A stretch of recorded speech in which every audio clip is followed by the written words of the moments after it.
قرآن وہ کتاب ہے جو در سے انقلاب ہے۔ مسلمان جو ہے وہ دماغی اپنگ ہوتا ہے۔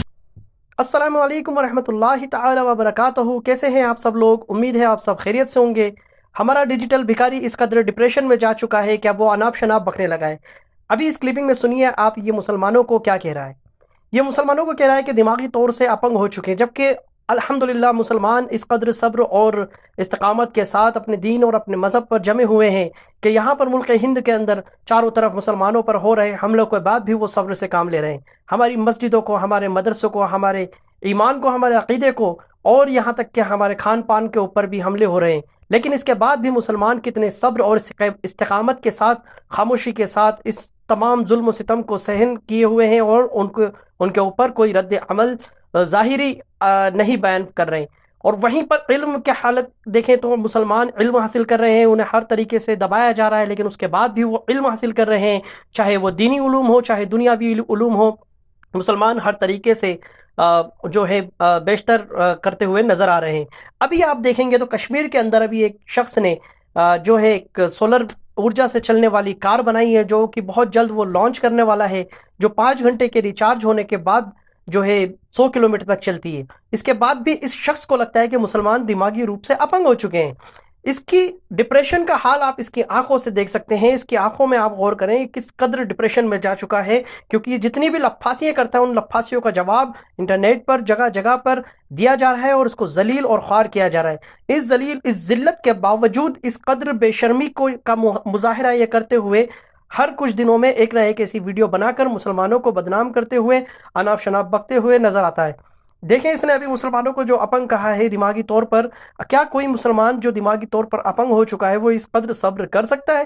کیا اس طریقے سے وہ صبر کرتے ہوئے، تمام مظالم کو سہن کرتے ہوئے خاموشی کے ساتھ اور ملک میں امن اور شانتی کے ساتھ رہ سکتا ہے؟ کیا اتنے مسلمان اگر دماغی اپنگ ہوتے تو کیا وہ اس طریقے کی کھوج اور کر سکتے تھے؟ ہرگز نہیں۔ اس سے پتہ لگتا ہے کہ یہ شخص ایک نمبر کا جھوٹا اور ایک نمبر کا فریبی ہے۔ یہ صرف دھوکہ اور فریب دینا چاہتا ہے اس کے سامنے بیٹھے ہوئے ان لوگوں کو جو اسلام و فوب سے پوری طریقے سے گرست ہو چکے ہیں۔ انہیں 24 گھنٹے اٹھتے بیٹھتے سوتے جاگتے خواب کے اندر بھی مسلمان ہی نظر آتے ہیں۔ اسی وجہ سے وہ ہر وقت مسلمانوں کو گالیاں دینا، مسلمانوں کو اناپ شناپ کہنا، مسلمانوں کے ایمان و عقیدے پہ حملہ کرنا، مسلمانوں کے کھان پین پر حملہ کرنا، یہ سب انہیں بہت اچھا لگتا ہے۔ جب یہ صبح اٹھتے تو واٹس ایپ یونیورسٹی کھولتے ہیں اور چاروں طرف مسلمانوں کے خلاف اناپ شناپ باتیں کرنا شروع کر دیتے ہیں۔ اسی چیز کا فائدہ اٹھا کر اس طریقے سے ڈپریشن میں ڈوبے ہوئے یہ شخص، اس طرح کے شخص جو ہے فائدہ اٹھاتے ہیں اور اناپ شناپ بول کر مسلمانوں کو دھوکہ دیتے ہوئے نظر آتے ہیں۔ آئیے آگے دیکھتے ہیں کہ یہ شخص کیا کہہ رہا ہے۔ ان کو میں رول ماڈل مانوں جنہوں نے عورتوں کو بیچا؟ تو بھائی جھوٹ بول رہا ہوں تو آؤ میرے چینل پہ اور میں آپ کو ثبوت دیتا ہوں۔ پوری دنیا جانتی ہے کہ مسلمانوں کے رول ماڈل محمد مصطفیٰ صلی اللہ تعالیٰ علیہ وسلم کی ذات بابرکت ہے۔ آپ علیہ الصلوۃ والسلام کا کردار مسلمانوں کے لیے ایک ایسا باعث شرف اور باعث فخر ہے کہ آپ علیہ الصلوۃ والسلام کی زندگی کے ایک ایک کردار کو مسلمان اپنی زندگی کے اندر اتارنے کو باعث فخر محسوس کرتا ہے۔ آپ علیہ الصلوۃ والسلام نے اپنے چہرے انور پہ داڑھی رکھی تو مسلمان اس بات کو فخر کرتا ہے کہ وہ بھی اپنے چہرے پہ داڑھی رکھتا ہے۔ آپ علیہ الصلوۃ والسلام نے غربت میں اپنی زندگی گزاری، اور جو آپ کے پاس مال آتا تھا تو اس کو صدقہ کیا کرتے تھے۔ مسلمان بھی صدقہ کرنے کو فخر محسوس کرتا ہے۔ حضور علیہ الصلوۃ والسلام نے حکم دیا کہ اپنی مال میں سے 2.5% زکوٰۃ نکالو۔ آپ علیہ الصلوۃ والسلام کے اس فرمان عالی شان کو عمل کرتے ہوئے مسلمان بڑے فخر کے ساتھ میں زکوٰۃ نکالتا ہے، جو غریب اور مسکین کو عطا فرماتا ہے۔ حضور علیہ الصلوۃ والسلام نے حکم فرمایا کہ کھانا کھلانا اور پانی پلانا یہ ایمان کا حصہ ہے، تو مسلمان اس بات پر بھی فخر کرتا ہے کہ وہ غریبوں کو کھانا بھی کھلاتا ہے اور پانی بھی پلاتا ہے، اور مصیبت زدہ کی مصیبت کو دور کرنے کے لیے ان کی ہر مشکل میں ان کے ساتھ کندھے سے کندھا ملا کر کھڑا ہوتا ہے۔ دیکھو ابھی آپ کے سامنے کنبھ کے اندر مسلمانوں نے اپنی مساجد اور اپنے گھروں کے دروازے کھول دیے، اپنے کچن کے دروازے کھول دیے، انہیں کھلایا بھی اور پلایا بھی، جبکہ چاروں طرف سے کس قدر اسلام و فوب حاوی ہے کہ لوگ مسلمانوں کو گرے ہوئی نظر سے دیکھ رہے ہیں، اس کے بعد بھی مسلمان صرف مدد کرتے ہوئے نظر آ رہا ہے۔ لیکن یہ شخص حضور علیہ الصلوۃ والسلام کے کردار کو اپنے کردار میں ہرگز نہیں اتارے گا۔ یہ تو اتارنا چاہتا ہے، ایک ایسا کردار اپنے اندر آزمانا چاہتا ہے جس میں وہ معاذ اللہ ثم معاذ اللہ ایسے گندے کردار کو اتارنا پسند کرتا ہے جس میں ہر طرف گندگی ہی نظر آتی ہے۔ اس نے حضور علیہ الصلوۃ والسلام کی ذات کے اوپر ایک ایسا الزام عائد کیا ہے، یہ کہتا ہے کہ کیا میں ان کا کردار اپناؤں جنہوں نے عورت بیچی؟ میں اس کو چیلنج دیتا ہوں کہ اگر یہ واقعی حلال کی اولاد ہے، یہ کسی پڑوسی کی محنت کی پیدائش نہیں، اگر اس کے نطفے کے اندر کہیں پر کوئی ملاوٹ نہیں ہے، اگر یہ واقعی کے اندر سچ کا حامی ہے، تو یہ حضور علیہ الصلوۃ والسلام کی سیرت میں کہیں دکھا دے کہ حضور علیہ الصلوۃ والسلام نے کسی عورت کو بیچا ہو۔ آپ علیہ الصلوۃ والسلام تجارت کیا کرتے تھے، اور کپڑوں کی تجارت کیا کرتے تھے، اور اس پر جو پیسہ آتا تھا اس سے حلال کمائی سے رزق، اس حلال رزق کھاتے بھی تھے اور لوگوں کو کھلاتے بھی تھے۔ لیکن آپ علیہ الصلوۃ والسلام نے اپنی زندگی میں کسی عورت کو نہیں بیچا، لیکن اس شخص نے اس قدر جھوٹا الزام دیا ہے، اس جھوٹے الزام کا ذمہ اس کے اوپر ہے کہ اپنے اوپر سے یہ اس جھوٹ کو ثابت کر کے بتائے، اور اگر نہیں ثابت کر سکتا ہے تو یہ استغفار کر کے توبہ کرے اور رجوع کرے۔ لیکن میں چیلنج دیتا ہوں، یہ ڈیجیٹل بھکاری اپنے آقاؤں کو خوش کرنے کے لیے ہرگز کسی بھی کنڈیشن میں یہ نہ تو توبہ کرے گا، نہ رجوع کرے گا، نہ یہ اپنی بات کو ثابت کر سکتا ہے۔ قیامت آ سکتی ہے، یہ زہر کا پیالہ پی سکتا ہے، اور اس کی جو نسلیں ہیں وہ نسل کتوں کو کھا سکتی ہے، لیکن یہ کبھی اس بات کو ثابت نہیں کر سکتا جو اس نے کہی ہے۔ اور اس سے پتہ چلتا ہے کہ ہمارا ڈیجیٹل بھکاری اس قدر ڈپریشن میں ہے کہ یہ کچھ بھی اناپ شناپ بکنا اس نے شروع کر دیا ہے۔ اگر غلط ہے تو کیس کر دو مجھ پہ۔ مسلمانوں سے بڑا اندھ وشواسی آپ کو پوری دنیا میں نہیں ملے کہ یہ گو موتر کے اوپر یہ لوگ سوال اٹھاتے ہیں کہ تم گو موتر پینے والے ہندوؤں کو، او بھائی تم لوگ تو اونٹ کا پیشاب پینے والی قوم ہے۔ اس نے مسلمانوں کو اندھ وشواسی کہا، اور میں اس کو چیلنج کرتا ہوں کہ یہ مسلمانوں کو اندھ وشواسی ثابت کر کے دکھائے۔ حضور علیہ الصلوۃ والسلام نے اس دور میں جتنے بھی اندھ وشواس تھے اس کو ختم کر دیا، اور آنے والی امت کو یہ پیغام دے دیا کہ کسی بھی طرح کے اندھ وشواس پر تمہیں کوئی یقین نہیں کرنا ہے۔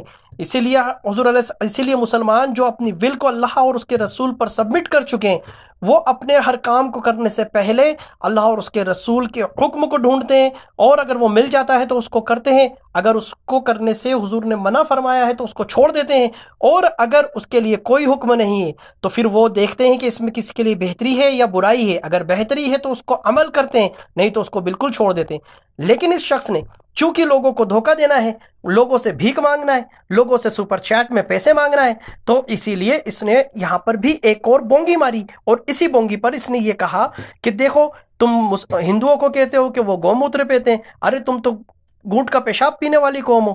میں اس کو چیلنج دیتا ہوں کہ حضور علیہ الصلوۃ والسلام نے پوری امت کو مطلقاً یہ کہا ہو کہ اونٹ کا پیشاب پیو، یہ کہیں پر دکھا دے۔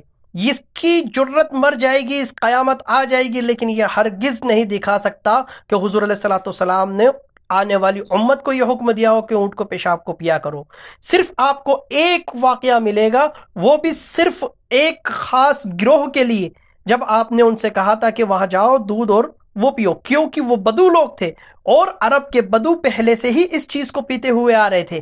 اگر اس کو تھوڑا سا بھی سائنس کا نالج ہوتا، ڈاکٹری کا نالج ہوتا، یا میڈیکل سائنس کا اس کو نالج ہوتا، تو یہ اس بات کو جان لیتا کہ اگر کسی کو کسی عادت کو اچانک چھڑوا دیا جائے تو اس کو پریشان ہوتا ہے، اکثر وہ کئی بار بیمار پڑ جاتا ہے، تو اسی لیے اس کو چھڑانے کے لیے تھوڑی اس کو ڈوز دی جاتی تاکہ وہ اس کو چھوڑ دے۔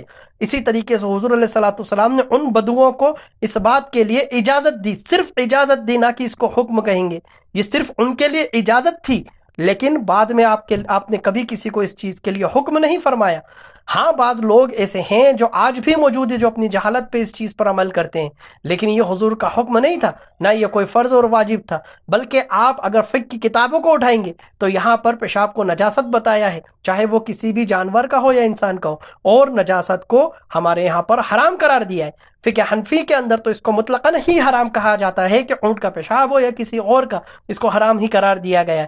صرف علاج کے لیے کہیں پر ایک اجازت ملنا اس بات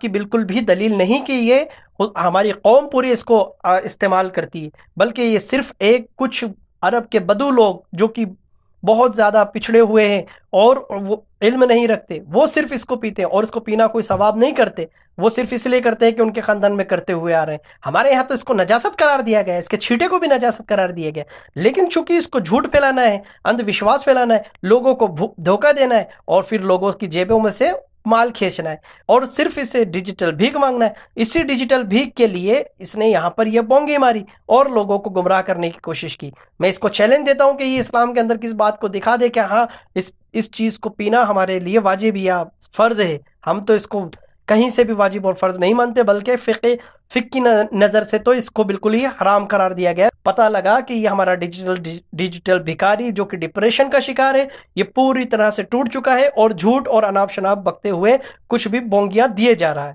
یو ول بی شاک، عید نہیں ہے قرآن میں، عید نہیں ہے، نماز نہیں ہے، ختنہ نہیں ہے، وہ اللہ اس میں بتانا بھول گیا تھا۔ اسلام ایک ہی ہے، جو قرآن میں ہے، جو حدیث میں ہے، وہی ایک اسلام ہے اور وہ بہت ڈینجرس ہے۔ اس ساون کے اندر کبھی قرآن کو ڈھنگ سے پڑھا بھی ہے؟